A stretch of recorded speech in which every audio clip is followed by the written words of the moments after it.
அஸ்ஸலாமு அலைக்கும். வலைக்கும். சரி, ஓகே. துல்கஃபில் நான் ஒரு கொஸ்டின் கேட்குறேன். இந்த ஆடு இருக்கா இல்லையா நம்ம முன்னாடி, நம்ம எல்லாருமே வந்து இந்த உலகத்துல வந்து மூத்தாயிடுவோம், கரெக்டா? அல்லாஹ் திருமறையில வந்து நம்ம எல்லாரும் மூத்தாயிடுவோம்னு சொல்றானா? நாளைக்கு மூத்தானதுக்கு அப்புறம் என்ன ஆகும்? நாளைக்கு மௌத்தானதுக்கு அப்புறம் நம்ம மறுமை நாளுக்கு வந்துருவோம். சரியா? சரியான பதில் சொல்லியிருக்கேன். நாளைக்கு மறுமை நாள்ல நம்ம எல்லாருமே அல்லாஹ் திருப்பி உயிர்ப்பிக்கிறான். எல்லாரையும் திருப்பி எழுப்புவானா? நம்ம எல்லாரும் எழுப்புற மாதிரி இந்த ஆடை எழுப்புவானா மாட்டான்? எழுப்புவான். எழுப்பி என்ன பண்ணுவான்? எழுப்பி அதுக்கு தெரியலையா? சரி, ஓகே, இன்ஷால்லா நான் சொல்றேன். இந்த ஆடு ரூபத்தில் இருக்கக்கூடிய மனிதர்கள் எல்லாருமே தெரிஞ்சு வச்சிருப்போம். நம்ம எல்லாருமே ஒரு நாள் மரணிக்கிறோம். மரணிச்ச பிறகு திருப்பி அல்லாஹ் வந்து நம்ம எல்லாரையும் எழுப்புறோம். எழுப்பி வந்து நமக்கு இருக்கக்கூடிய நன்மை தீமைகளை வச்சு சொர்க்கம் நரகத்தை தரான். அதே மாதிரி இந்த மாதிரி உயிரினங்கள் இருக்கா இல்லையா, அதாவது ஆடா இருந்தாலும் சரி, மாடா இருந்தாலும் சரி, ஒட்டகமா இருந்தாலும் சரி, கோழியா இருந்தாலும் சரி, இந்த மாதிரி விஷயத்துக்கு சொர்க்கம் நரகம் இருக்கான்னு கேட்டா இல்ல. மனிதர்கள் ஜின்களுக்கு மட்டும்தான் சொர்க்கம் நரகம் இருக்கு. ஆனா இந்த மாதிரி ஆடுகள் எல்லாம் என்ன பண்ணுவானா, அல்லாஹ் நாளை மறுமையில எல்லாத்தையும் ஒன்னா எழுப்புவானா.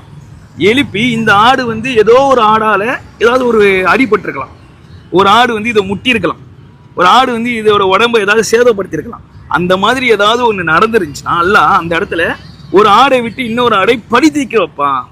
இப்ப இந்த ஆடு இருக்கா இல்லையா, இது ஒரு ஆடு வந்து சம்பந்தமே இல்லாம தேவையே இல்லாம வந்து அடிச்சிருந்துச்சுன்னா இந்த ஆடை வச்சு அதை அடிக்கடி எல்லாம் பழி தீர்ப்பான்ற செய்தி நபிகள் நாயகம் ஸல்லல்லாஹு அலைஹி வஸல்லம் சொல்லியிருக்காங்க. எந்த ஒரு விலங்குனா இருந்தாலும் அதுக்கு கூட எல்லாம் அநீதி இழைக்க மாட்டான். புரியுதா? ஏதாவது இதை வந்து ஒருத்தவங்க வந்து அடிச்சிட்டாங்கன்னா அது ஒரு அநீதி தானே இருக்கு. அதற்கான பழியை நாளை எல்லாம் மறுமையில தீர்ப்பான் அப்படின்ற செய்தியை அல்லாஹ் சொல்லியிருக்கான். அதனால இந்த செய்தியை நம்ம மூலியமா மக்களுக்கு எல்லாருக்கும் எத்தி வைக்கணும் அப்படின்ற ஒரு சின்ன தாவா பண்ணலாம். இன்னொரு முக்கியமான விஷயம், நாளை மறுமையில சொர்க்கவாசிகள் இருப்பாங்க, நரகவாசிகள் இருப்பாங்க. சரியா? ரெண்டு பேருக்கும் இதே மாதிரி இது ஒரு ஆடா இருக்கா இல்லையா, இந்த மாதிரி ஒரு உருவத்துல ஒண்ணு எடுத்துட்டு வரப்படும். ஒரு மலக்கு கையில எடுத்துட்டு வருவார், இதை புடிச்சுக்கிட்டு. அதை வந்து அங்க இருக்கக்கூடிய மக்கள் அனைவரும் அறிந்து வைத்திருப்பாங்க. என்ன தெரியுமா அது? என்னது தெரியாதா? அதுதான் மவுத்துன்னு சொல்லக்கூடிய ஒரு விஷயத்த ஒரு மலக்குமார் இந்த மாதிரி ஒரு மிருக ரூபத்துல கையில கூட்டிட்டு வருவார். கூட்டிட்டு வந்து அங்க இருக்கக்கூடிய மக்கள் அனைவருக்கும் என்ன தெரியுமா சொல்லுவாரு? இதுதான் நீங்க இந்த உலகத்துல பயந்து விரண்டு ஓடி செஞ்சீங்களா இல்லையா, அந்த மரணம் இதுதான். இன்னைக்கு இந்த இடத்துல என்ன தெரியுமா செய்ய போறோம்? இந்த மரணத்திற்கே மரணம் தர போறோம் அப்படின்னு சொல்லிட்டு அந்த இடத்துல அந்த ஆடோ அந்த விலங்கு கொல்லப்படும். அப்ப என்ன தெரியுமா சொல்லப்படும்? சொர்க்கவாசிகள் சொர்க்கத்திலே நிரந்தரமாக இருப்பாங்க, நரகவாசிகள் நரகத்துல நிரந்தரமா இருப்பாங்க அப்படின்னு அங்க சொல்லப்படும்.